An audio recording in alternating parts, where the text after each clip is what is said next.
Muito boa tarde a todos. Eu também não vou individualizar. Fico bastante aliviado porque se cada uma das personalidades nomeadas comprar um livro, estamos a caminho do best-seller e parece-me um ato de ver a justiça. Minhas senhoras e meus senhores, a partir deste momento já ninguém terá dúvidas sobre a existência intelectual e orgânica, espiritual e corpórea do humor. O simples facto de eu estar aqui perante um grupo tão heterogéneo, mas tão intenso, de conhecedores e interessados, a tentar apresentar um livro de moldura científica e de mais-valia académica, é a prova de que o humor pode aparecer, florir nos locais e nas circunstâncias mais inesperados. Acontece que, sendo eu um leitor atento de José Pacheco Pereira e compreendendo a utilização da máxima "quem nasceu para a lagartixa nunca chega a jacaré", sou igualmente adepto dos desafios de superação que a vida se vai encarregando de nos estender. Este tem pelo menos o sinal do destino que mais vale aproveitar do que tentar combater. A energia que se gasta deve ser sensivelmente a mesma e, como diz a anedota, assim sempre se convive.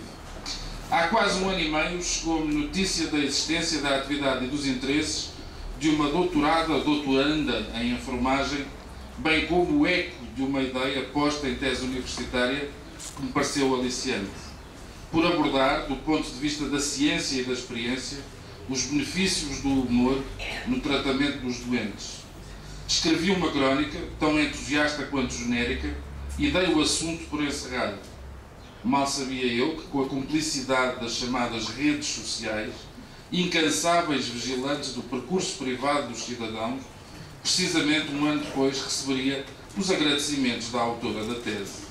Fiquei momentaneamente feliz por, nesse caso ao menos, aquilo que tinha escrito ter chegado ao alvo. No entanto, depressa percebi que havia uma armadilha escondida atrás dos obrigadinhos e um laço corredio camuflado atrás dos sorrisos que ainda por cima eu não via, só imaginava. É esse truque que revela o instinto matador, salvo seja, de Helena José, que se traduz diante de vós. Estar aqui um leigo a querer falar de coisas tão sérias como a saúde e o humor. Ainda por cima a competição é desleal.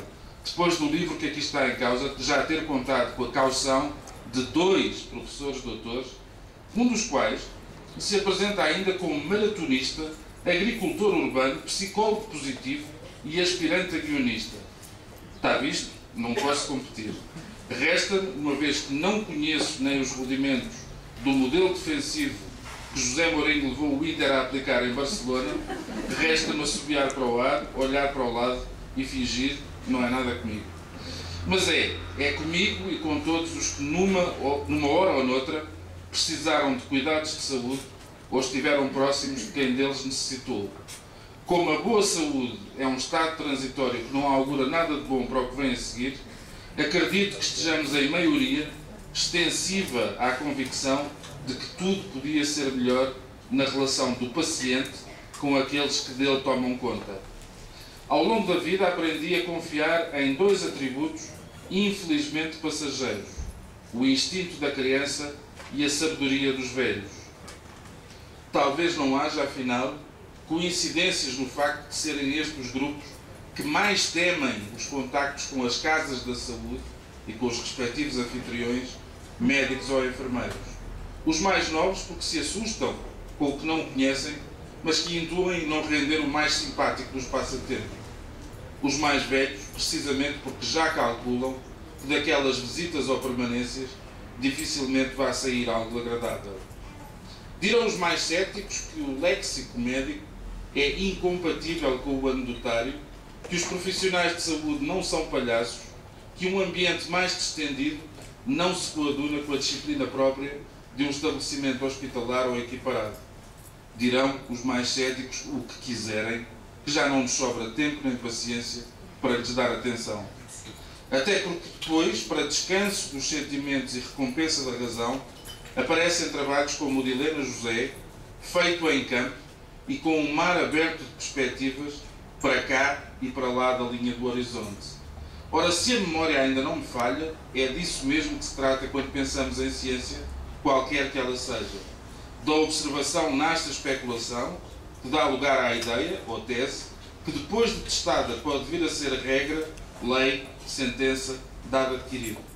Claro que do ponto de vista filosófico, gosto de ver no princípio do processo um qualquer sentido de rebelião, de vontade de contestar o estabelecido, de abanar aquilo que antes parecia definitivo.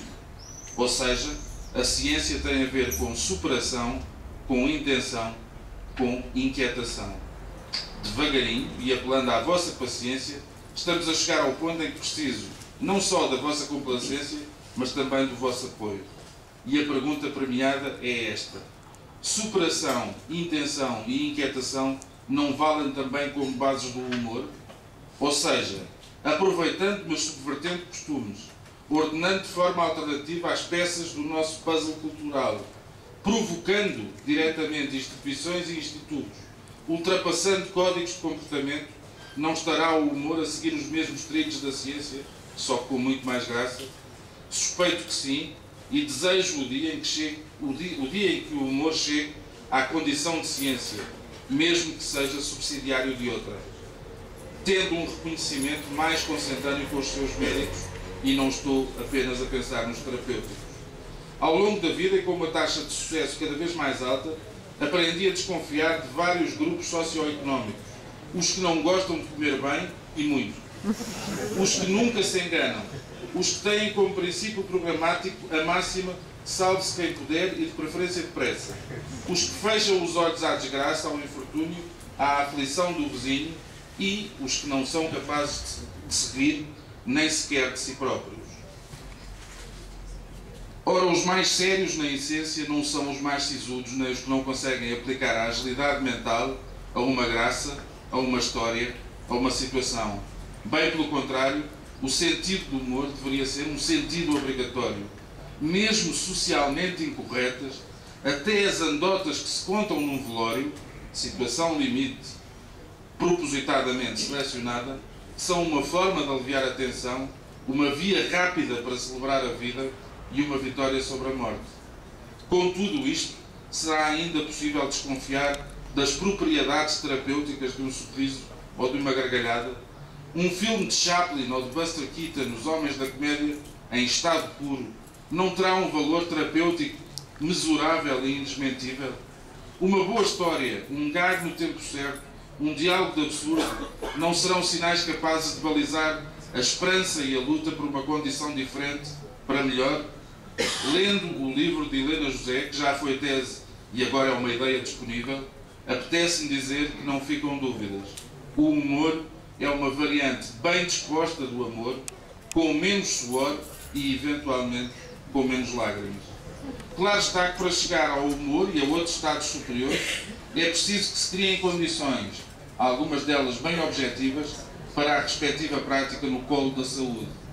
Disso não trata nem podia Helena José, mas ainda assim não perde consciência de que o garrote economicista passa depressa do estancar da hemorragia ao paralisar da circulação. Mas é curioso, para não nos aventurarmos mais na adjetivação, que este livro, que casa humor e saúde, veja a luz num dia de greve de enfermeiros e numa época em que a supressão da qualidade na prestação de serviços médicos já é aceito como um mal necessário, porque diminui o déficit. Não fosse tão drástico e cruel, e pensar-se-ia que se trata de uma brincadeira de mau gosto. E eu acabo por me questionar: será Bruxelas a pagar os funerais dos nossos mortos por falta de resposta dos serviços médicos? Talvez esta sensação generalizada de crise e de falência torne ainda mais premente que sentemos o humor à mesa das nossas preocupações, ou contando com o profissionalismo e a boa vontade daqueles a quem cabe redistribuí-lo. Neste caso concreto, o de Helena José, o seu trabalho prático, a colaboração que lhe foi prestada por colegas, alunos e doentes, a segurança testada de cada uma das suas conclusões, são bons augúrios, cuja confirmação também fica dependente de que esta boa nova possa espalhar-se. Testemunho eu, sem dispensar o rigor da linguagem académica, este livro não nos faz tropeçar nas palavras difíceis.